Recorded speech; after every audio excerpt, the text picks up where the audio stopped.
Welcome to ನೆಂಪಾಕ channel. ಇವತ್ತಿನ ನಮ್ಮ ಚಾನಲ್ನಲ್ಲಿ ನಾವು ರುಚಿಕರವಾದ ಅದ್ಭುತವಾದ ಆಲೂಗಡ್ಡೆ ಮತ್ತು ಬೀನ್ಸ್ ಕಾಳಿನ ಒಂದು ಮಸಾಲೆ ಸಾರನ್ನ ಹೇಗೆ ಮಾಡೋದು ಅಂತ ನೋಡೋಣ. ಈ ಮಸಾಲೆ ಸಾಂಬಾರು ಬಂದು ಅಥವಾ ಸಾರು ಬಂದು ಪೂರಿ, ದೋಸೆ, ಅನ್ನ, ಚಪಾತಿ ಎಲ್ಲದಕ್ಕೂ ಚೆನ್ನಾಗಿರುತ್ತೆ.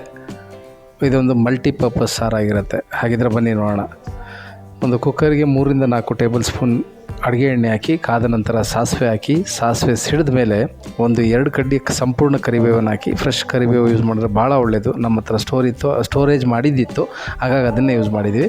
ಅದಾದಮೇಲೆ ಒಂದು ಮೀಡಿಯಮ್ ಈರುಳ್ಳಿನ ಹೀಗೆ ಉದ್ದಕ್ಕೆ ಹೆಚ್ಕೊಂಡು ಅದನ್ನು ಕೂಡ ಸೇರಿಸಿ, ಈ ರೀತಿ ಸೇರಿಸಿದ ಮೇಲೆ ಅದನ್ನು ಕೂಡ ಒಂದು ಸ್ವಲ್ಪ ಫ್ರೈ ಮಾಡಿ, ಅರೌಂಡ್ ಒಂದು 30 ಸೆಕೆಂಡ್ ಫ್ರೈ ಮಾಡಿ, ಮೀಡಿಯಮ್ ಫ್ಲೇಮ್ ಇಟ್ಟು ಇದನ್ನು ಫ್ರೈ ಮಾಡಿದ ಮೇಲೆ ಈ ಬೀನ್ಸ್ ಕಾಳಿದೆಯಲ್ಲ, ಅದನ್ನು ನಾವು ಬೀನ್ಸಲ್ಲಿ ಬಿಡಿಸಿಟ್ಕೊಂಥ ಕಾಳನ್ನು ತೊಳೆದು ಇದನ್ನು ಕೂಡ ಈಗ ಈ ಸ್ಟೇಜಲ್ಲೇ ಆ್ಯಡ್ ಮಾಡೋಣ. ಈ ರೀತಿ ಆ್ಯಡ್ ಮಾಡಿದ ಮೇಲೆ ನಾವು ಬೀನ್ಸ್ನ ಕೂಡ ಮಿಕ್ಸ್ ಮಾಡ್ತೀವಿ. ಈಗ ನಾವೇನು ಮಾಡ್ತೀವಿ ಅಂದರೆ, ಬೀನ್ಸ್ ಆದಮೇಲೆ ನೆಕ್ಸ್ಟು ಆಲೂಗಡ್ಡೆನ ಕೂಡ ಆ್ಯಡ್ ಮಾಡ್ತೀವಿ. ಇಲ್ಲಿ ಒಂದು 1/4 kg ಆಲೂಗಡ್ಡೆ ಅಥವಾ ಒಂದು 3 ರಿಂದ 4 ಆಲೂಗಡ್ಡೆನ ತೊಳೆದು ಸಿಪ್ಪೆ ಸಹಿತ ಈ ಸೈಜ್ಗೆ ಹೆಚ್ಕೊಂಡು ಅದನ್ನು ಕೂಡ ಆ್ಯಡ್ ಮಾಡ್ತೀವಿ. ಅದಾದಮೇಲೆ ಮಸಾಲೆಗೆ ಬೇಕಾದ ಪದಾರ್ಥ ಏನಂದರೆ, 2 ಈರುಳ್ಳಿ, 2 ಟೊಮೊಟೊ, ಕಾಯಿ, ಕೊತ್ತಂಬರಿ, ಬೆಳ್ಳುಳ್ಳಿ, ಅರ್ಧ ಇಂಚ್ ಶುಂಠಿ ತೊಗೊಂಡಿದ್ವಿ. ಇದರಲ್ಲಿ 1 ಈರುಳ್ಳಿನ ಹೆಚ್ಕೊಂಡು ಮಸಾಲೆಗೆ ಆಗಲೇ 1 ಈರುಳ್ಳಿ ಹಾಕಿದ್ವಲ್ಲ, ಹಂಗಾಗಿ ಅದನ್ನೇ ತೋರಿಸಿದ್ವಿ. ಅದಾದಮೇಲೆ ಕಾಯಿ ತುರಿನ ತುರಿದಿಟ್ಕೊಂಡು ಕಡಲೆ, ಗಸಗಸೆ, ಚಕ್ಕೆ, ಲವಂಗನ ಹಾಕಿ ತುರಿದಿರ್ತಕ್ಕಂಥ ಒಂದು 1/4 ಭಾಗ ಕಾಯಿನ ತುರಿದಿಟ್ಕೊಂಡು ಅದನ್ನು ಇಲ್ಲಿ ಆ್ಯಡ್ ಮಾಡ್ತಾಯಿದ್ದೀವಿ.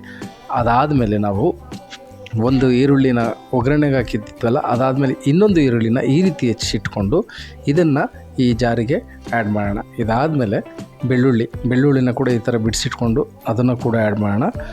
ಆಮೇಲೆ ಶುಂಠಿ ನೋಡಿದ್ರಲ್ಲ, ಶುಂಠಿ ಈ ಪ್ರಮಾಣದಲ್ಲಿದ್ದರೆ ಸಾಕು.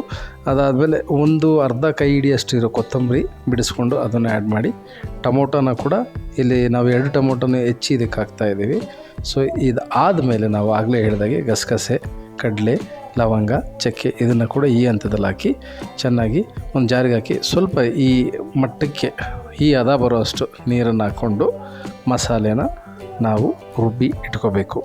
ಸೊ ಮಸಾಲೆ ಯಾವ ಹಂತದಲ್ಲಿ ಅಂದರೆ, ಫುಲ್ಲು ಲಿಕ್ವಿಡ್ ಇರೋದಿಲ್ಲ, ಇಷ್ಟು ನೋಡಿ ಈ ಪ್ರಮಾಣದಲ್ಲಿ ರುಬ್ಬಿಟ್ಕೊಂಡು ಅದೇ ಜಾರಿಗೆ ಒಂದು ಸ್ವಲ್ಪ ಅರಶಿನ, ಒಂದು ಅರ್ಧ ಚಮಚಕ್ಕಿಂತ ಕಡಿಮೆ ಅಥವಾ ಈ ಪ್ರಮಾಣದ ಅರಶಿನ, 1 ಚಮಚದಷ್ಟು ಅಚ್ಚ ಖಾರದ ಪುಡಿ, ಅದಾದಮೇಲೆ 1 ಚಮಚದಷ್ಟು ಧನಿಯಾ ಪುಡಿ, ನೀವು ಬೇಕಾದ್ರೆ ಇನ್ನೊಂದು ಅರ್ಧ ಚಮಚ ಜಾಸ್ತಿ ಹಾಕ್ಬೋದು. ಅದಾದಮೇಲೆ ಅರ್ಧ ಚಮಚದಷ್ಟು ಗರಂ ಮಸಾಲೆ, ಇವಿಷ್ಟನ್ನು ಹಾಕ್ಕೊಂಡು ನಾವು ಇಲ್ಲಿ ಸಾಂಬಾರು ಪುಡಿನ ಇದಕ್ಕೆ ಹಾಕೋಣ.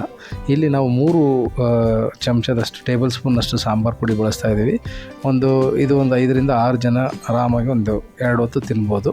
ಈಗ ಯಾಕೆ ಮಾಡ್ತಾಯಿದ್ದೀವಿ ಅಂದರೆ, ಇದರಲ್ಲಿ ಸ್ವಲ್ಪ ನೀರಾಕಿ ಮಿಕ್ಸ್ ಮಾಡಿಬಿಟ್ರೆ ಎಲ್ಲ ಒಂದು ಪುಡಿ ಏನಿದೆಯಲ್ಲ, ಈ ಮಸಾಲೆ ಪದಾರ್ಥಗಳು ಚೆನ್ನಾಗಿ ಮಿಕ್ಸ್ ಆಗಿ ಒಂದೇ ಪ್ರಮಾಣದಲ್ಲಿ ಬ್ಲೆಂಡ್ ಚೆನ್ನಾಗಾಗಿರುತ್ತೆ. ಸೊ ದಟ್ ಇದು ರುಚಿನ ಇನ್ಕ್ರೀಸ್ ಮಾಡುತ್ತೆ. ಯೂಶ್ವಲಿ ನಾವು ಸಾರಿಗೆ ಹಾಕ್ತೀವಿ, ಸಾಂಬಾರು ಬೇಳೆ ಸಾರು ಮಾಡಿದಾಗ, ಇಲ್ಲಿ ಈ ರೀತಿ ಮಾಡಿದಾಗ ರುಚಿ ಚೆನ್ನಾಗಿರುತ್ತೆ. ಹಾಗಾಗಿ ಆಗಲೇ ಮಸಾಲೆ ರುಬ್ಬಿಟ್ಕೊಂಡಿದ್ದು ಅದೇ ಜಾರನ್ನ ಮಸಾಲೆಗೆ ಸ್ವಲ್ಪ ಈ ಥರ ಹಾಕಿ ಮಿಕ್ಸ್ ಮಾಡಿ ಇಟ್ಕೊಂಡ್ರೆ ರುಚಿ ಅದ್ಭುತಕರವಾಗಿರುತ್ತೆ. ಆಲ್ಮೋಸ್ಟ್ ಅರ್ಧ ಅಡುಗೆನ ನಾವು ಮುಗಿಸಿದ್ದೀವಿ. ಈಗ ಏನಪ್ಪ ಅಂದರೆ, ನಿಮಗೆ ಸಾರು ಎಷ್ಟು ಗಟ್ಟಿ ಅಥವಾ ಎಷ್ಟು ತೆಳ್ಳಿಗೆ ಮೀಡಿಯಮ್ ಅದನ್ನು ಡಿಸೈಡ್ ಮಾಡಲಿಕ್ಕೆ ನಾವು ನೀರನ್ನು ಹಾಕ್ತೀವಿ. ರುಚಿಗೆ ತಕ್ಕಷ್ಟು ಉಪ್ಪನ್ನು ಈ ಹಂತದಲ್ಲಿ ಸೇರಿಸಿ. ಸೊ ಈ ಹಂತದಲ್ಲಿ ನಾವು ತುಂಬ ಗಟ್ಟಿನೂ ಅಲ್ಲದೆ ತುಂಬ ನೀರಿದ್ರೆ ಮಸಾಲೆ ಸಾರು ಚೆನ್ನಾಗಿರಲ್ಲ. ಹಾಗಾಗಿ ಸ್ವಲ್ಪ ಮೀಡಿಯಮ್ ಲೆವೆಲಲ್ಲಿ ಗಟ್ಟಿ ಬರೋ ರೀತಿ ನೀರನ್ನು ಹಾಕ್ತೀವಿ. ಈವನ್ ನೀವು ಮಸಾಲೆ ಇತ್ತಲ್ಲ, ಆ ಮಿಕ್ಸಿಗೆ ನೀರು ಹಾಕಿ ಅದನ್ನು ಕೂಡ ನೀವು ಯೂಸ್ ಮಾಡ್ಬೋದು. ಸೊ ದಟ್ ಮಸಾಲೆ ವೇಸ್ಟ್ ಆಗೋಲ್ಲ ಅನ್ನೋದಷ್ಟೇ. ಇದಾದಮೇಲೆ ಈ ಮಟ್ಟಕ್ಕೆ ನಾವು ನೀರು ಹಾಕೋಣ. ಇದೊಂದು 5 ಲೀಟ್ರ್ ಕುಕ್ಕರು. 5 ಲೀಟ್ರ್ ಕುಕ್ಕರ್ನಲ್ಲಿ ಆಲ್ಮೋಸ್ಟ್ ಅಲ್ಲಿ ನೋಡಿದ್ದೀರಲ್ಲ, ಆ ಲಿಡ್ಡಿಗಿಂತ ಸ್ವಲ್ಪ ಲೆವೆಲಿಗೆ ನಾವು ನೀರು ಹಾಕ್ಕೊಂಡಿದ್ದೀವಿ. ಸೊ ಈ ರೀತಿ ಆದಮೇಲೆ ನೀವು ಕುಕ್ಕರ್ನ ಲಿಡ್ ಮುಚ್ಚಿ ಒಂದು ವಿಷಲ್ನ ವೆಯ್ಟ್ ಹಾಕಿದ ಮೇಲೆ ಒಂದೇ ಒಂದು ವಿಷಲ್ ಬಿಟ್ಟರೆ ಸಾಕು, ನಿಮಗೆ ಅದ್ಭುತಕರವಾದ, ರುಚಿಕರವಾದ, ಒಳ್ಳೆ ಫ್ಲೇವರ್ ಇರೋ ಮಸಾಲೆ ಸಾರು ರೆಡಿಯಾಗುತ್ತೆ. ಸೊ ಈ ರೀತಿ ವಿಷಲ್ ವೆಯ್ಟ್ ಇಳಿದ ಮೇಲೆ ವಿಷಲ್ ತೆಗೆದು ನೋಡಿದ್ರೆ ಡೆಫಿನೆಟ್ಲಿ ನೀವು ಬಹಳ ಲೈಕ್ ಮಾಡ್ತೀರಾ. ಇದು ಬಹಳ ಚೆನ್ನಾಗಿರುತ್ತೆ. ಸೊ ಆಲೂಗಡ್ಡೆನೂ ಒಂದು ಹದವಾಗಿ ಬೆಂದಿರುತ್ತೆ, ಬೀನ್ಸ್ ಕಾಳು ತಿನ್ನಕ್ಕೆ ಚೆನ್ನಾಗಿರುತ್ತೆ. ಗಾರ್ನಿಷ್ ಅಥವಾ ಟೇಸ್ಟ್ನ ಎನ್ಹಾನ್ಸ್ ಮಾಡೋದಕ್ಕೆ ಒಂದು ಚೂರು ಕೊತ್ತಂಬರಿನ ಕಟ್ ಮಾಡಿ ಈ ರೀತಿ ಹಾಕಿ ನಾವು ಇದನ್ನು ಪೂರಿ ಜೊತೆನೂ ಟ್ರೈ ಮಾಡಿದ್ದೀವಿ. ನೆಕ್ಸ್ಟ್ ಡೇ ದೋಸೆ ಜೊತೆನೂ ಟ್ರೈ ಮಾಡಿದ್ದೀವಿ. ಅನ್ನಕ್ಕೂ ಟ್ರೈ ಮಾಡಿದ್ದೀವಿ. ಭಾಳ ಚೆನ್ನಾಗಿರುತ್ತೆ, ಎಲ್ಲದಕ್ಕೂ ಒಳ್ಳೆ ಕಾಂಬಿನೇಷನ್. ಮುದ್ದೆಗೆ ಇನ್ನೂ ಚೆನ್ನಾಗಿರುತ್ತೆ. ಒಂದು ಕಡೆ ಕಾಳು ಈ ಆಲೂಗಡ್ಡೆ ಎಲ್ಲ ಸೈಡ್ ಡಿಶ್ ಆದರೆ ಇನ್ನೊಂದು ಕಡೆ ಸಾರು ಜೊತೆ ಭಾಳ ಚೆನ್ನಾಗಿರುತ್ತೆ. ನೀವು ಟ್ರೈ ಮಾಡಿ ಅಂತ ಹೇಳ್ತಾ, ನಿಮ್ಮ ಸಪೋರ್ಟ್ ನಮಗೆ ಬೇಕಾಗಿದೆ. ದಯವಿಟ್ಟು ಸಬ್ಸ್ಕ್ರೈಬ್ ಮಾಡಿ, ಕಮೆಂಟ್ ಮಾಡಿ, ಲೈಕ್ ಮಾಡಿ, ನಮ್ಮನ್ನು ಬೆಳೆಸಿ ಅಂತ ಕೇಳ್ತಾ ಇವತ್ತಿನ ಈ ವಿಡಿಯೋನ ಮುಗಿಸ್ತಾ ಇದ್ದೀವಿ. Thank you for watching. Happy cooking.